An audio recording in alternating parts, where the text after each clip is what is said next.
There is what is mass and weight of an object. And is there any relationship between mass and weight? हम day to day life में मास और weight use करते हैं। आपका कितना वजन है, कितना वेट है आपका, आप बोलते हैं 80 kg। Is it correct? Is it 80 kg और समथिंग एल्स? अब मैं पूछूं आपका मास कितना है तो आप बोलोगे 80 kg। इसका मतलब मास और वेट क्या सेम चीज हो गए? नहीं, दे आर डिफरेंट। तो हम नॉर्मल लैंग्वेज में जो वेट यूज करते हैं हम बोलते हैं 80 kg, it is wrong, actually it is a mass. But what is weight? तो लेट्स सी। पहले तो हम समझ लें स्ट्रेंथ ऑफ ग्रेविटी, तब हम मास और वेट को बहुत अच्छे से समझ पाएंगे। तो स्ट्रेंथ ऑफ ग्रेविटी मतलब क्या होता है कि कोई भी ऑब्जेक्ट, वो उसके चारों तरफ एक ग्रेविटी होती है। जैसे अर्थ है, मून है, जितने प्लानट हैं, कोई भी मास हो इररेस्पेक्टिव, छोटे से छोटा हो बड़े से बड़ा हो, उसकी क्या होती है? एक ग्रेविटी होती है। मैग्नेट लिया आपने, तो मैग्नेट को यदि आप देखोगे, तो यदि मैग्नेट से इतना दूर एक कोई चीज रखोगे, हो सकता है इसको खींच ना पाए, पर पास लाओगे तो मैग्नेट खींच लेगी, फट से खींच लेगी। और ज्यादा पास लाओगे तो चुपक ही जाएगी। Right, means that is called strength of gravity. वही उसी मैग्नेट की स्ट्रेंथ, मैग्नेटिक स्ट्रेंथ होती है। ऐसी अर्थ की भी या किसी भी प्लैनेट की एक ग्रेविटी होती है, खींचने की ताकत, स्ट्रेंथ ऑफ ग्रेविटी। और वो ग्रेविटी की स्ट्रेंथ, जैसे मैग्नेट की स्ट्रेंथ कम होती जाती है, ऐसी इसकी स्ट्रेंथ भी कम होती जाती है। तो ये डिफरेंट कलर्स क्या दिखा रहे हैं कि ये जो सेंटर में ऑब्जेक्ट है, उसकी उसकी जो ग्रेविटी की स्ट्रेंथ है, खींचने की जो ताकत है, फोर्स ऑफ अट्रैक्शन, जैसे जैसे दूर होते जा रहे हैं वो कम होता जा रहा है। और ये हमने पढ़ा भी था, law of universal law of gravitational force की inversely proportional to square of the distance between the object. मान लो ऑब्जेक्ट यहाँ पे होता, कहीं पर होता, ठीक है, तो ये इसको डिस्टेंस कम है, और एक दूसरा ऑब्जेक्ट है जिसका डिस्टेंस ज़्यादा है, दैट मीन्स इन दोनों के बीच में फोर्स ऑफ अट्रैक्शन ऑटोमेटिकली होगा by law of universal of gravity. और प्रैक्टिकली भी आपने देखा है, एक मैग्नेट ले लो या कोई ऑब्जेक्ट ले लो, अर्थ में भी यदि आपके पास बढ़िया एक प्लेन वगैरह है, तो आप देख सकते हो जैसे जैसे सेटेलाइट में जाओगे वहाँ कैलकुलेट करोगे ना, ग्रेविटी बहुत कम होती है। इसलिए तो सेटेलाइट हमारे क्या होते हैं, चारों तरफ घूमते रहते हैं। क्यों चारों तरफ घूमते रहते हैं मून की तरह? क्योंकि जो फोर्स नीचे लग रहा होता है और जिस वेलोसिटी में घूम रहे होते हैं, तो एक सेंट्रीफ्यूगल फोर्स लगता है ना, बाहर को हमने पढ़ा था, तो उस वजह से वो बैलेंस रहता है, तो वो अपने चक्कर लगाते रहते हैं। तो ये पॉइंट क्लियर है कि strength of a gravity of any object, उसकी जो फोर्स लगेगा वो क्या होगा, कम लगेगा जैसे जैसे हम दूर जाते जाएंगे। सपोज इस पे F1 लग रहा है, इस पे F2 लग रहा है, तो वी कैन से F1 ज़्यादा होगा क्योंकि ये ज़्यादा पास में, ज़्यादा ग्रेविटी ताकत से खींचेगी कंपेरेटिव टू दिस वन। ठीक है। अब मान लो ये हमारी अर्थ है, तो is it true for the earth? Exactly true है। तो हमारी अर्थ का जो ग्रेविटेशनल फोर्स है, जैसे जैसे हम दूर जाते जाते हैं, तो ग्रेविटेशनल फोर्स की स्ट्रेंथ कम होती जाती है, या स्ट्रेंथ ऑफ ग्रेविटी कम होती जाती है। ठीक है। ग्रेविटी का स्ट्रेंथ मतलब फोर्स ऑफ अट्रैक्शन कम होता जाता है। यदि F1 का मास m है, तो यदि ये सेम मास की बॉडी है, तो इस पे क्या लगेगा, यहाँ पे तो ग्रेविटी खींचेगा, किस मास, किस फोर्स से खींचेगा? m। तो मास तो फिक्स है, इसका मास यहाँ और यहाँ दोनों मान लो सेम ही साइज है, कलर हमने जान पूछे डिफरेंट दिखाया। यदि मास फिक्स है, हम बोलते हैं कहीं यूनिवर्स में चले जाओ, आपका 60 kg को 60 kg रहेगा, तो मेरा फोर्स यहाँ कितना लगा, m इंटू G1, क्योंकि यहाँ ग्रेविटेशनल फोर्स कितना है, मतलब G की वैल्यू कितनी है, ग्रेविटी स्ट्रेंथ ऑफ ग्रेविटी कितनी है, G1। जबकि यहाँ पे ग्रेविटी की जी की वैल्यू क्या है, डिस्टेंस बढ़ गया है, क्योंकि जी की डिस्टेंस के इन्वर्सली प्रोपोर्शनल होती है, ये हमने देखा था। यहाँ जी जू की वैल्यू डिफरेंट होगी, यहाँ फोर्स डिफरेंट होगा। दैट मीन्स ये जो जी है, जो एस्केलेशन ड्यू टू ग्रेविटी है, बेसिकली क्या रिप्रेजेंट करता है, the strength of the gravitational field. और इसको नॉर्मल लैंग्वेज में हम क्या बोलते हैं, g is equal to acceleration due to gravity. और हमने इसकी जी की वैल्यू नॉर्मली क्या बोली थी, 9.8। यदि हम अर्थ के पास रहते हैं, आसपास रहते हैं, 5-6 किलोमीटर में दूरी में ही रहते हैं हाइट पर, राइट, तो हमारी हर चीज़ में जी की वैल्यू हम क्या करते हैं, नॉर्मली कांस्टेंट बोलते हैं। इसलिए हम थ्योरेटिकल पॉइंट ऑफ व्यू से या प्रैक्टिकल पॉइंट ऑफ व्यू से जब आप क्वेश्चन को सॉल्व करते हैं, इजी सॉल्व करने के लिए हम 9.8 बोल देते हैं। अदरवाइज जी की वैल्यू क्या होगी, चेंज होती जाती है, जैसे जैसे दूर जाते जाएंगे जी की वैल्यू कम होती है, that mean strength of the gravity कम होती जाएगी। ये चीज़ क्लियर।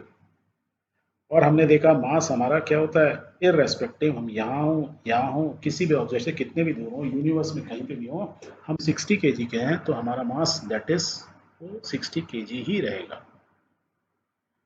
अब मान लो ये दो ऑब्जेक्ट हैं, हम कैसे बोलते हैं कि ये दोनों का मास सेम है? कैसे बोलेंगे कि इसकी शेप ये है, एक की शेप ये है?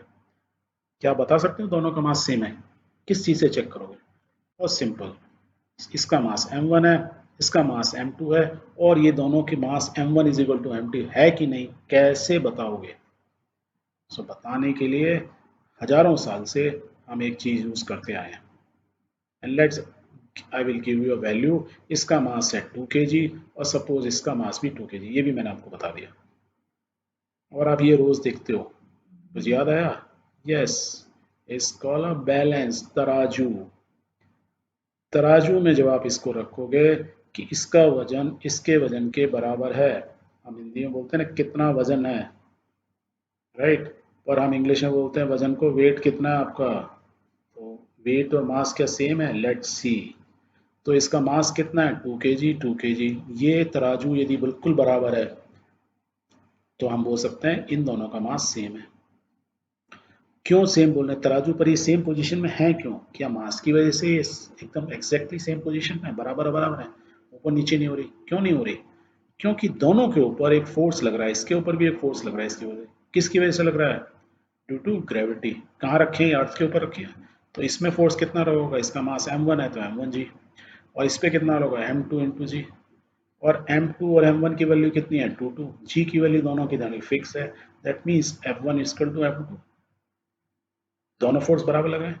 तो यदि इन दोनों के फोर्स बराबर लग रहे हैं और इस पिवोट के ऊपर ये है बैलेंस्ड है, तो ये बैलेंस में क्या होगा? दोनों दोनों के दोनों मास एग्जैक्टली सेम पोजीशन होंगे। तब हम बोलेंगे इसका मास रेड साइड की बॉल का मास इस ट्राइंगल पीस के एग्जैक्टली सेम है। ये एक सिंपल तरीका होता है मास का। तो आप कैलकुलेट भी कर सकते हो, फोर्स कैलकुलेट करना है ग्राउंड में कितना लग रहा है, 2 इंटू जी की मान लो सपोर्ट 10 ले लेते हैं सिंपल कैलकुलेशन के लिए, सर 20 न्यूटन। तो हम बोलेंगे इस पे कितना फोर्स लग रहा है? इतना 20 न्यूटन। दैट मीन्स इस पे फोर्स 20 न्यूटन, इस पे 20 न्यूटन। और ये 20 न्यूटन क्या है चीज है? In other word we say the weight of both the objects are same. हम ये बोलते हैं दोनों का जो वेट है वो सेम है। और वेट क्या होता है? Weight is equal to called mass into g. तो ये जो फोर्स लग रहा है m into g, mass into g, अब वो वैल्यू m1 हो या m2 हो, डजेंट मैटर। और ये m1 m2 बराबर है तभी तो तराजू बराबर है, बैलेंस बिल्कुल एक सेम पोजीशन पे है। तो वेट क्या होता है? और क्या निकाला था mg की वैल्यू? Is Newton. तो वेट इज बेसिकली फोर्स। जब किसी भी ऑब्जेक्ट पे फोर्स, तो इस बॉल पर और इस बॉल पर डिफरेंट ग्रेविटी का जो स्ट्रेंथ कम होती जा रही है, तो जो फोर्स लग रहा है that is called weight. Clear? तो आपका मास 60 kg है, पर आपका जो वेट कितना होगा? कल को कोई पूछे आपका वेट कितना है, तो आप ये मत बोलना 60 kg। मास की यूनिट होती है केजी, जबकि वेट की यूनिट होती है 10 से मल्टीप्लाई करना होगा, तो आपको बोलना होगा 600 Newton is my weight. Clear? तो आप ये नहीं बोलना मेरा वजन जो है 60 kg है। आपका वेट जो है, वजन बेबी हिंदी मेरे को नहीं मालूम वेट को हिंदी में क्या बोलते हैं, पर नॉर्मल लैंग्वेज में हमें बोलते हैं, कोई पूछता है आपका वेट कितना है तो आप बोलते हैं 60 kg या 50 kg या 40 kg। कुछ कमजोर बच्चे होंगे तो बोलेंगे 30 kg, right? But 30 kg is not your weight. Weight is 30 into 10, that means 300 newton. Weight is always a force. Gravity आपको किस ताकत से खींच रही है, इसलिए हम बोलते हैं। और वेट की यूनिट क्या होगी? न्यूटन फोर्स है। तो force on a body of mass m due to gravitational force g is called weight. This is definition of weight. यदि आप मून पे जाओ, आपने सुना होगा मून पे जाते हैं तो आपका वेट कितना होता है? 1/6 ऑफ द ग्रेविटी। ग्रेविटी उसकी 1/6 होती है। तो आपके मास तो फिक्स है 60 kg के हो, तो वहाँ पे 60 kg के रहोगे, पर ग्रेविटी जी क्या हो गई? 1/6। तो आपका वेट कितना हो गया? 1/6। तो आप 60 kg के हो, मतलब 60 kg का मास है, तो दैट मीन्स अर्थ पे आपको कितना फील होना चाहिए? 600 न्यूटन। और जब आप मून पे चले जाओगे 1/6, that means you will feel very lighter. Earth आपको, मतलब मून आपको बहुत कम ताकत से खींचेगा। और यदि मैग्नेटिक पावर बहुत ज़्यादा बढ़ा दी जाए, पिक्चर देखिए जिसमें दिखाते हैं आपको ब्लैक होल। जब ब्लैक होल की एज पे पहुंच जाते हो क्या होता है? मैग्नेट की पावर, मतलब सॉरी ग्रेविटी की पावर इतनी ज़्यादा हो जाती है। पिक्चर देखिए, ग्रेविटी ग्रेविटी जब इतनी ज़्यादा हो जाती है तो आपकी बॉडी स्ट्रेच हो जाती है। क्यों स्ट्रेच हो जाती है? क्योंकि इतना ज़्यादा फोर्स लग रहा होता है आपकी बॉडी के ऊपर। तो यदि मैं बोलूँ किसी चीज़ पे आप फोर्स लगाओ, तो टमाटर के ऊपर यदि अपना फोर्स लगाओगे तो क्या होगा? पिचक जाएगा। तो ऐसी आपकी बॉडी पिचक जाएगी। क्लियर? तो weight is always a force where mass is in KG. ठीक है, एक और एग्जांपल लेते हैं। ये देखो, ये तराजू now balance is unbalanced. Now it is not balance, it is unbalanced. Why it is unbalance? इसका मास m1 है, इसका मास m2 है। इसका मतलब क्या हुआ? इस डायरेक्शन में जो फोर्स लग रहा है due to gravity is more compare to this one. देख लो, यहाँ पे देखने में क्या है, m1 का मास ज्यादा है, m2 का मास कम है। क्या ही बोल सकता हूँ मैं? ऐसे बोल सकता हूँ। Let's check it. यहाँ फोर्स कितना लग रहा है इस पे ग्रेविटी की वजह से? m1g। यहाँ फोर्स कितना लग रहा है? m2g।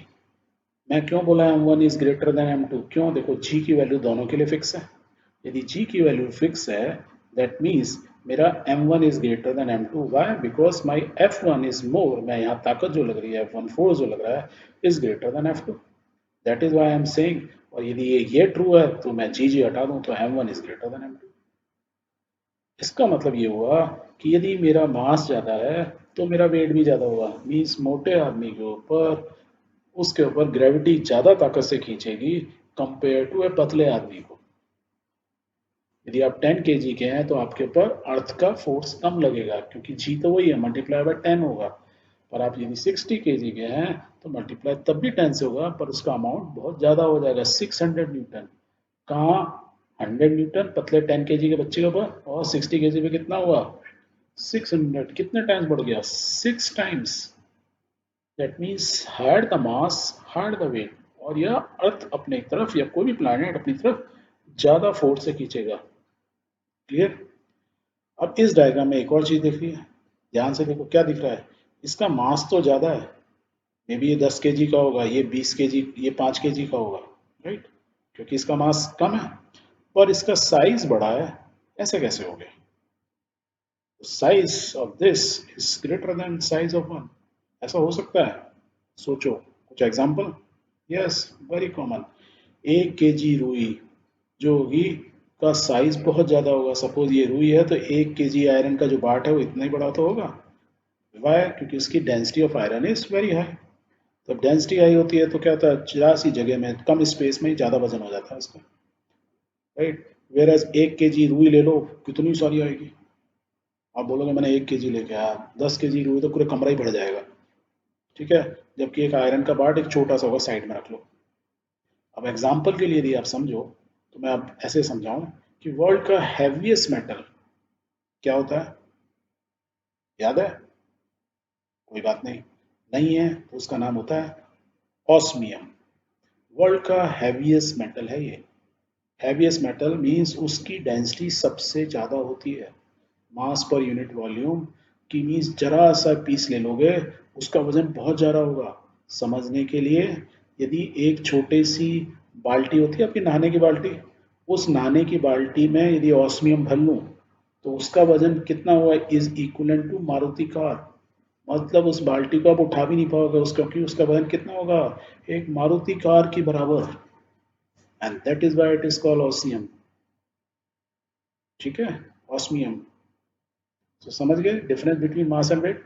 तो आज के बाद आपका कोई पूछे कितना वजन है तो ये मत बोलना 60 केजी, ये से 600 newton. My mass is 60 KG, पर my weight is 600 newton. Because weight is due to gravity, is the strength of gravity by, it is a force on a body due to gravitational field। ठीक है?